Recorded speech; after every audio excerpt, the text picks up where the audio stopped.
You're listening to the Quint's podcast.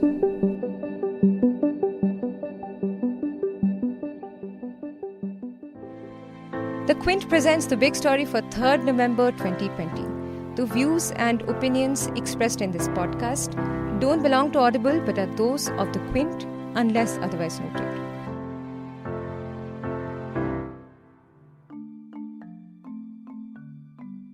Who will US pick as its president? With less than a few hours to go for the US elections of 2020, all eyes are on America to see whether it will be 4 more years of President Donald Trump or if Joe Biden will be the next president.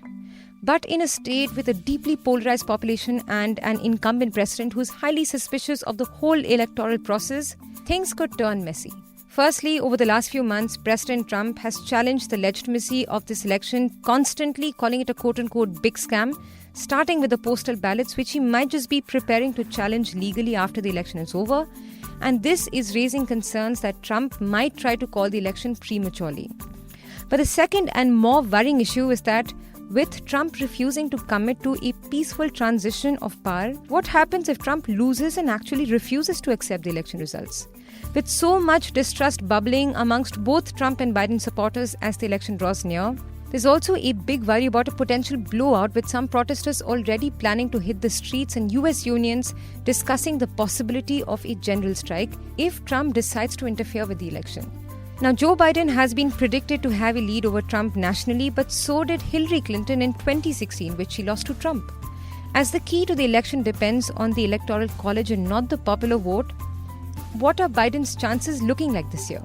Is a repeat scenario from 2016 expected? And to make sense of what could play out this elections, you'll hear from Andrew Cluster, who was the Deputy Chief Analytics Officer for President Barack Obama's 2012 re-election campaign. You're tuned in to The Big Story, the podcast where we dissect the headline-making news for you. And I'm your host, Shalbury.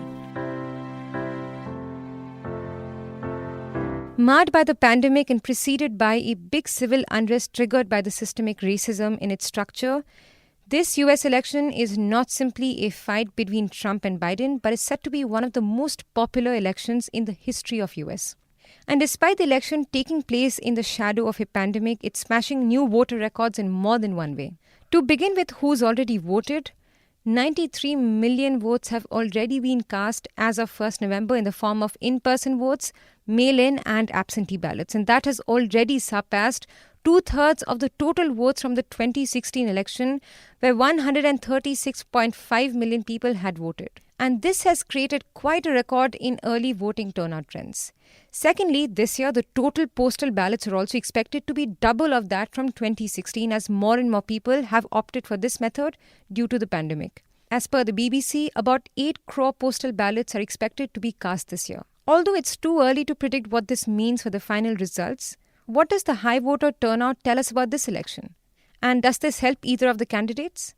Andrew Cluster says that the early voting turnout is partly because of coronavirus and partly because of enthusiastic Biden supporters, and that's why these votes might favor Biden more. Yes, it's certainly a record for early voting. It's surpassed already the previous record for early voting, which was set 4 years ago by more than 30 million votes. In the last election, about 33 to 34% of all votes were cast early. In this election, by Monday night, it's likely that well over 60% of all votes will have been cast early. And part of that is due to coronavirus, COVID-19, and part of it is due to increased enthusiasm, particularly among Biden supporters. So the early vote favors Biden, and Donald Trump needs a very large turnout of his supporters on election day because they have not been voting early in the same numbers as Biden's voters. It seems likely that that turnout will increase. A larger percentage of 2020 voters are first-time voters, that is, people who did not vote in 2016 or other past elections. than was the case in 2016. So it does seem that we're likely to set a new record. We've already set a new record for early voting. It's likely that we will also set a new record for overall turnout. So at the moment, we know that Biden supporters are more likely to vote early, in part because of more enthusiasm, in part because Biden supporters are more likely to take the pandemic seriously than Trump supporters. And also in part because Trump has raised unfounded questions about the validity and reliability of mail voting and early voting. So we know that at this point, Biden has an advantage among those who have already voted. What remains to be seen is the extent to which Trump's base turns out on election day. But that many postal ballots also mean a potential delay in the result. Postal ballots take longer to count, obviously, and in 2016, when the total postal ballots were half the number, even then the final vote total took more than a month to count. But what also matters are the different rules adopted by different states over how and when they want to count the mail-in votes. While states like Florida will begin counting postal votes before Election Day, most other states won't start counting them until the polling is done. And while some states like California will accept votes as long as they're sent by the day of the election, that is November 3rd, even if they arrive weeks later, most other states will only count postal ballots received by the time the polls close on Election Day. And Mr. Cluster explains more on how all of this could delay the result and also how it could impact early leads. So one issue that's going to happen on election night and election morning in India is that some states will count their early votes, their mail votes and their in-person early votes first, before the other votes, and some will count them last, after the other votes. In addition, some states require that mail ballots must be received by election night. Other states require that they must be postmarked by election night. So there will still be ballots arriving after election day in several states that will be valid and that will be counted. So in some states, it could look like Joe Biden has a massive lead because he's done so well in the early vote, if those are states that report the early voting first. In other states, and that may change hours or days later. Similarly, there may be some states that count the election day votes first, where it looks like Trump has a big lead. And that could also change as the early votes, including both mail and in-person early votes, are added to the total. And to add a little more to what Mr. Cluster said, states which count in-mail votes first, like Arizona, Florida, and North Carolina, could favor Biden initially. And places that report in-person election day votes first, like most parts of Virginia, will probably look better for President Trump. But the concern is that Trump may be preparing to legally challenge the delay in results. As we know, way before the election began, Trump had been crying foul about postal ballots, claiming that it leads to widespread fraud.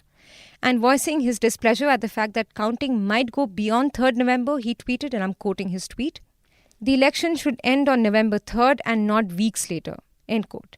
And he also suggested that as soon as the election is over, quote unquote, we are going in with our lawyers. And since neither the president nor Vice President Pence gave a straight response to whether Trump will accept defeat respectfully if it comes to that, there's also this anxiety about what Trump might actually do if he loses. So what if Trump loses and refuses to accept defeat? What happens then?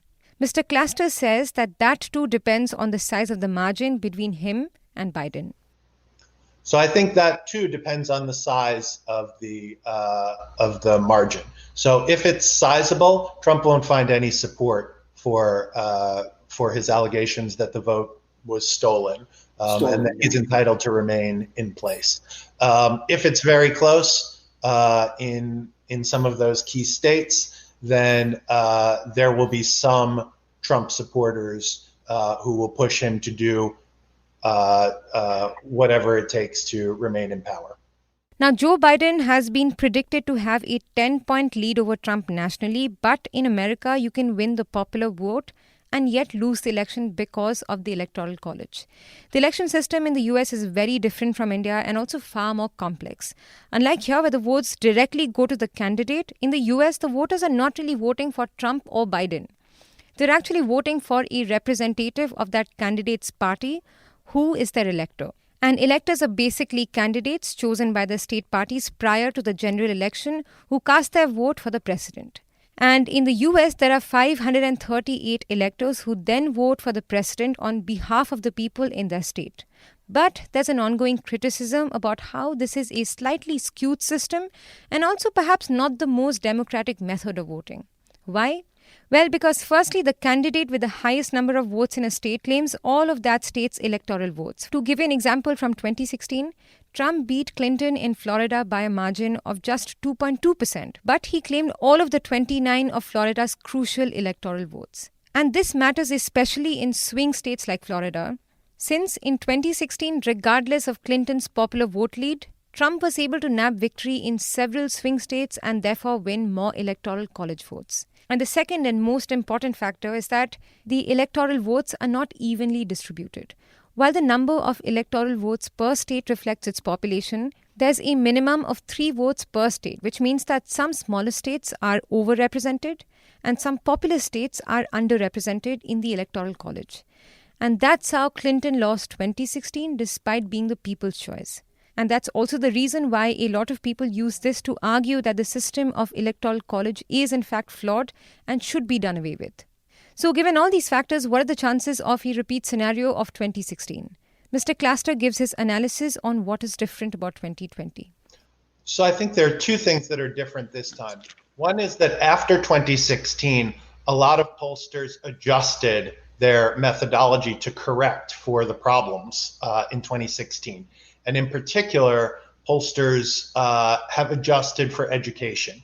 One of the problems in 2016 was that there was overrepresentation of college-educated voters who in 2016 and in 2020 lean heavily Democratic.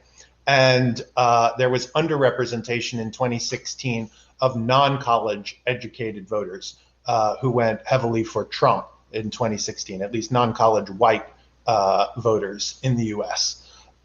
In 2020, most pollsters have adjusted for that. The other thing that's different in 2020 compared with 2016 is that the Biden's margin is larger than Hillary's margin. So if the polls are off by as much as they were in 2016, that still gives Biden enough of a cushion, or he has enough of a cushion to win a majority in the Electoral College. Yet he points out that there's also a possibility that Trump gets reelected. It's certainly possible.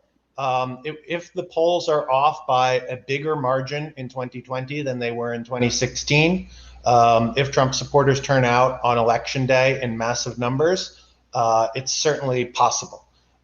It's not the most likely scenario, but most of the models that I've seen give Trump a chance of victory somewhere close to 10%, which is lower than his odds in 2016, when most of the models gave him a chance of between 15 and, in one case, as high as 30%. But as the countdown to the results start, follow the Quint for all updates from the US elections. If you like listening to this episode, please subscribe to the Big Story playlist for episodic updates. We're live on Apple, Google Podcast, Spotify, JioSaavn, and most of the other popular podcast streaming platforms. For other podcasts, please log on to the Quint website and check out the podcast section. For any feedback, shoot an email to podcasts@thequint.com.